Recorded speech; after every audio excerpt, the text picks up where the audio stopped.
As we follow developments in the war in Ukraine, on this Orthodox Easter holiday, President Zelensky delivering a message from a cathedral founded 1,000 years ago, addressing his country's people with prayers to protect those who are defending their native land.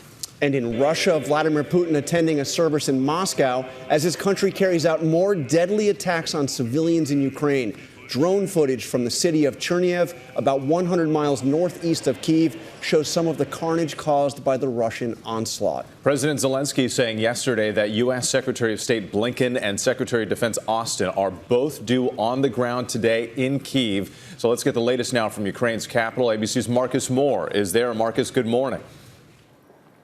Good morning. Orthodox Christians have been gathering today to mark Easter at churches across the country and here at the one behind me in Kyiv, while heavy fighting continues in the east amid new calls for peace.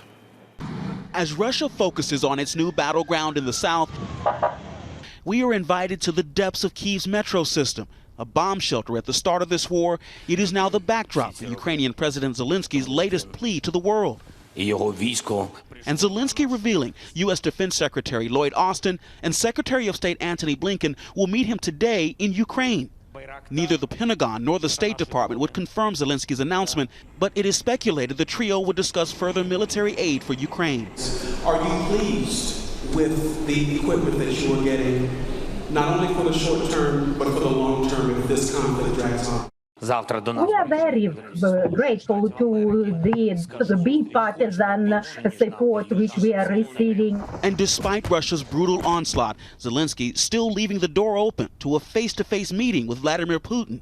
Any healthy and sane person always chooses diplomatic way. And on this subway platform in Kharkiv, residents taking shelter as Russian rockets rain down on the city. The region's governor saying attacks on Saturday killed 3 people. In Mariupol, the besieged port city Russia claims it liberated tanks firing on a steel factory there. And in Odessa, Russia firing 6 cruise missiles hitting multiple targets, including the 16-story residential complex, the strike injuring 18 and killing 8 others, including a 3-month-old. Though today is Easter for Orthodox Christians, the holiday no reprieve for many enduring this bitter conflict. You know, it's supposed to be a very cheerful day, but right now we don't know what the future is for Ukraine. And no one knows what the future holds for Ukraine or the people caught in the middle of this fighting. But there is urgency surrounding today's apparent meeting between President Zelensky and those U.S. leaders as they prepare for Russia's next moves. John. Thank you, Marcus. Let's bring in our Chief Global Affairs correspondent, Martha Raddatz, who'll be hosting This Week later this morning. Martha, this visit of Secretary of State Blinken, Secretary of Defense Austin, seems like a big deal. Why is it happening now, and what will be the significance of seeing them on the ground in Ukraine?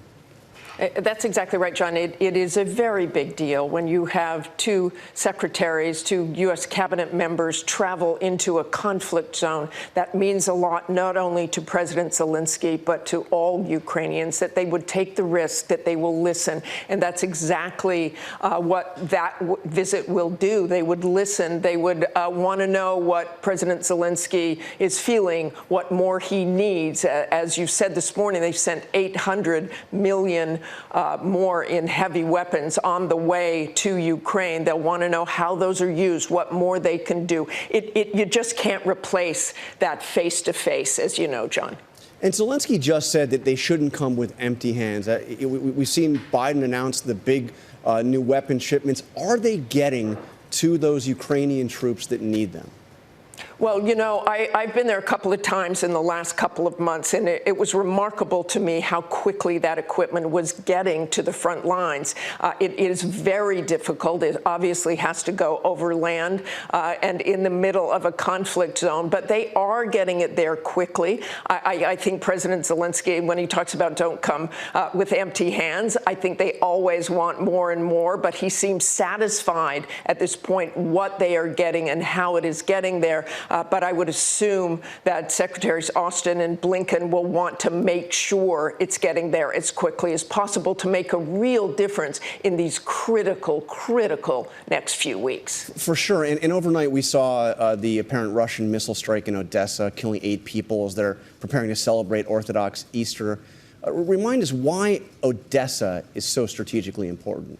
Look, this is right on the Black Sea. This is very key. They haven't made much progress, the Russians, in trying to take Odessa. They would like to take all those cities along the seaport and own that seaport and own that waterway. Hasn't happened yet. They certainly don't want it to happen in Ukraine.